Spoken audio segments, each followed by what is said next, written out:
Precari della scuola siciliani all'assalto del concorso a cattedra. I dati diffusi ieri dal Ministero dell'Istruzione sui partecipanti alle due procedure concorsuali, infanzia primaria e primo e secondo grado, sono impressionanti. Oltre 68.000 candidati arriveranno dalla Sicilia per dire addio all'incubo del precariato o per intraprendere una nuova strada. Soltanto la Campania, con 87.000 partecipanti, ci supera in termini di aspiranti maestri e professori.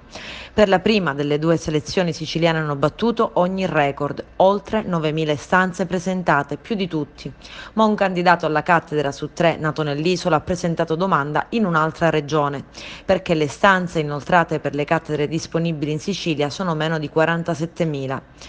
Questo significa che più di 21.000 potenziali docenti isolani hanno preferito inviare la domanda per una regione dove i posti disponibili sono di più, Lombardia, Veneto, Piemonte, Emilia-Romagna, perché le cattedre libere in Sicilia sono davvero poche, 292 su quasi 13.000 a livello nazionale.